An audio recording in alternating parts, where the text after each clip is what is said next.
Bismillahirrahmanirrahim. Assalamu alaikum. I am Dr. Rosina Akhtar, consultant clinical psychologist, psychotherapist, family counselor, special child educationist, and also working as medical physician. Currently, I am working at SKJ as a head of special education department. आज हम जिस topic पे बात करना चाह रहे हैं anxiety disorder, anxiety यानी एसराफ या परेशानी, और ये परेशानी की शिकायत क्यों होती है, इसकी क्या वजूहात हैं, आज हम इस पर बात करेंगे।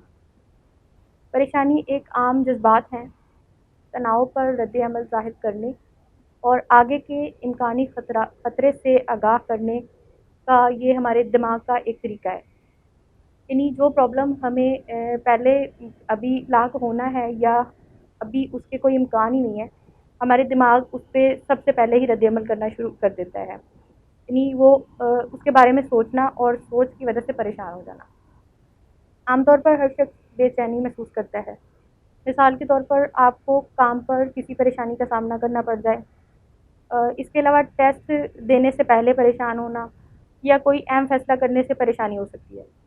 कभी कभार ये इज़्तिराब ठीक भी रहता है, इस लिहाज से कि जब हम किसी चीज़ के बारे में कॉन्शियस होकर सोचते हैं तो हम बेहतर फैसला कर पाते हैं। लेकिन अगर हम इस एक्सेसिव सोचना शुरू कर देंगे तो ये इज़्तिराब जो है वो एक आर्ज़े की शक्ल इख्तियार कर देगा। इज़्तिराब के आर्ज़े जो हैं वो मुख्तलिफ होते हैं। ये वो ज़हनी बीमारियों का एक ग्रुप है जो मुस्तकिल और बेहद परेशानी और खौफ का बायस है। ज़रूरत से ज़्यादा परेशानी आपको, चाहे वो काम में हो, स्कूल की किसी एक्टिविटी में या दीगर माशरती हालात से पैदा हो रही हो, और आप इन हालात से दूर रहना शुरू कर दें, जो ये हालात फिर आपकी अलामात को मज़ीद मुतहर्रिक या ख़राब करने का सबब बन सकते हैं। इलाज के ज़रिए से बहुत से लोग इज़्तिराब की बीमारियों में मुब्तला अपने जज्बात से बेहतर तरीके से निपटने के काबिल हो सकते हैं।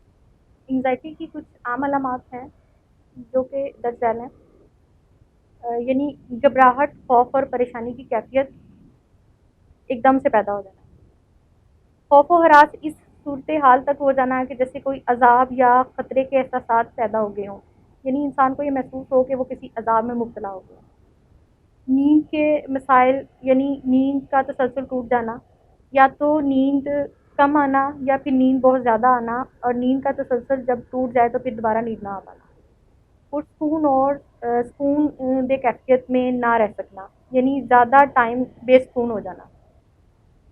सर्दी, पसीने आना, बेहिसी महसूस होना, सांस में कमी आ जाना, आम से ज़्यादा तेज़ और तेज़ तर सांस होना, यानी नॉर्मल रूटीन से सांस का बढ़कर आना, दिल की धड़कन का बढ़ते हुए महसूस होना, गला खुश्क हो जाना या मुंह का बार बार खुश्क होना, मतली की कैफियत पैदा हो जाना, ये एहसास होना कि कै आने वाली है, ओठों का तनाव हो जाना, बार बार चक्कर आना, बार बार किसी परेशानी के बारे में सोचना और उस सोच को रोकने से कासिर हो जाना, खौफजदा अशिया या जगहों से शिद्दत से या जुनूनी अंदाज से गुरेज करना, यानी आपको अंधेरा उतना हो नहीं, उतना डार्कनेस नहीं हो जितनी आपको महसूस हो रही हो, और आप उस रूम में जाने से या उस जगह पे जाने से घबराएं और परेशान हो जाएं।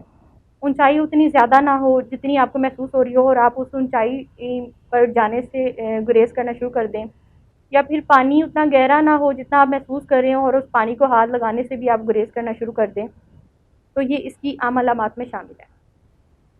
एंग्जाइटी डिसऑर्डर्स के कुछ फैक्टर्स हैं या वजूहात हैं जिसकी वजह से ये पैदा होती हैं मसाइल। एंग्जाइटी डिसऑर्डर्स रिसर्चेस से ये पता चला है कि ये बीमारी फैमिली टू फैमिली सिलसिलावार चलती है। जैसे बायोलॉजिकली तौर पर एलर्जी या शुगर वालदैन से मुंतकिल हो जाती है, इसी तरह एंग्जाइटी डिसऑर्डर भी वालदैन से बच्चों में मुंतकिल हो जाती है। इसके अलावा क्रोमोसोमल डिस्टर्बेंस भी हो सकती है, जैसे कि क्रोमोसोम नंबर 15 पर अगर डुप्लीकेशन हो जाती है तो मेजर जेनेटिक प्रॉब्लम्स पैदा हो सकते हैं। अगर हम ब्रेन केमिस्ट्री की बात करें तो ब्रेन केमिस्ट्री में दो अहम ऐसे न्यूरोट्रांसमीटर हैं जैसे सेरोटोनिन और डोपामिन, जिसकी वजह से दिमाग का सर्किट चलता है। अगर इनमें कोई अनबैलेंस पैदा हो जाए, यानी दोनों में से कोई एक भी अनबैलेंस हो जाए, तो जो दिमाग के सर्किट के ख़राबी या उसकी डिस्टर्बेंस का सबब बन सकते हैं। جس سے انگزائٹی یا ڈپریشن کی علامات پیدا ہو سکتی ہیں۔ انگزائٹی ڈس آرڈر کا اور فیکٹر جیسے انوائرمنٹل اسٹریس یا پھر آپ سائیکولوجیکل فیکٹر بھی کہہ سکتے ہیں۔ اس میں یہ وہ دباؤ یا وہ واقعات ہیں جو زندگی میں کبھی محسوس کیے ہوں یا اپنے سامنے کسی کو برداشت کرتے ہوئے دیکھا ہو تو انگزائٹی ڈس آرڈر کا سبب پیدا ہو سکتا ہے۔ جیسے بچپن میں والدین کا نظر انداز کرنا اور وہ پرسن ایسا محسوس کرے کہ بچپن کے علاوہ ایج کے اس حصے تک بھی اسے نظر انداز کیا جا رہا ہے، تو ایسی صورتحال پیدا ہو سکتی ہے۔ جسمانی زیادتی کا واقعات کا پیش ہونا اور ایسے واقعات کی کیفیت کو خود پر حاوی کر لینا انگزائٹی کا سبب پیدا کر سکتی ہے۔ کسی عزیز کی موت یا تشدد کی صورتحال کو دیکھنا اور اس کو خود سے محسوس کرنا شروع کر دینا تو بھی انگزائٹی کی جو صورتحال ہے وہ پیدا ہو سکتی ہے۔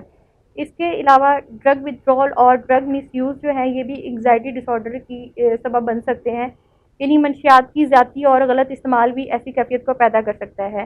اس کے علاوہ کچھ ایسی صورتحال ہوتی ہیں، یعنی جو میڈیکیشن آپ کو کسی ڈاکٹر نے ریکمینڈ کی ہے، آپ اسے ڈاکٹر نے جس اسٹیج پر آ کر آپ کو اسے چھڑوانا تھا وہ اسٹیج آنے سے پہلے ہی آپ میڈیسن جو ہے وہ یوز کرنی چھوڑ دیں، اس سے بھی پرابلم کریٹ ہو سکتا ہے۔ اور اس کے علاوہ آپ کچھ پرسنز ایسے ہوتے ہیں، یعنی کوئی پین ہے یا کچھ اس طرح کا پرابلم ہے تو خود سے میڈیسن سجیسٹ کر لیتے ہیں، اور اس میڈیسن کی سجیشن کی وجہ سے انہیں یہ نہیں پتہ ہوتا کہ اس میڈیسن سے ان کا کون سا برین کا نیورو ٹرانسمیٹر ڈسٹرب ہو جائے گا، اور میڈیسن کی مس یوز کی وجہ سے بھی انگزائٹی ڈس آرڈر جو ہے وہ پیدا ہو سکتا ہے۔ کچھ ایسی میڈیکل کنڈیشنز ہیں جو کہ انگزائٹی ڈس آرڈر کا سبب بنتی ہے، یہ جیسے کہ دل کا عارضہ، پھیپھڑوں اور جگر کے امراض بھی ایسی پریشانی کی کیفیت کو پیدا کر سکتے ہیں۔ یعنی اور بعض اوقات ایسا بھی ہوتا ہے کہ دل کا عارضہ یا پھیپھڑوں یا ایسے امراض جن سے پرسن دوچار ہے وہ ٹھیک بھی ہو جائے، لیکن وہ اس کیفیت کو اپنے اندر بعد میں بھی ٹھیک ہونے کے بعد بھی محسوس کرے، تو یہ بھی انگزائٹی ڈس آرڈر کے اندر آتا ہے۔ ہم نے بات کر لی انگزائٹی ڈس آرڈر کیا ہے، انگزائٹی ڈس آرڈر کی وجوہات کیا ہیں، اور یہ کس طرح سے جو پرسن انگزائٹی ڈس آرڈر سے مسئلے سے دوچار ہیں انہیں کس طرح کے مسائل آ سکتے ہیں۔ آج ہم نے بات کی کہ انگزائٹی ڈس آرڈرز کیا ہوتے ہیں اور یہ کن وجوہات کی بیس پہ ہوتے ہیں، اس کی اہم اور عام علامات کون سی ہو سکتی ہیں۔ اس سے ریلیٹڈ آپ کے کچھ سوالات ہوں نیچے کومنٹس باکس میں آپ ہم سے پوچھ سکتے ہیں، شیئر کر سکتے ہیں، اور اس کے علاوہ ہمارے سوشل میڈیا پیجز کے تھرو بھی آپ ہم سے رابطہ کر سکتے ہیں۔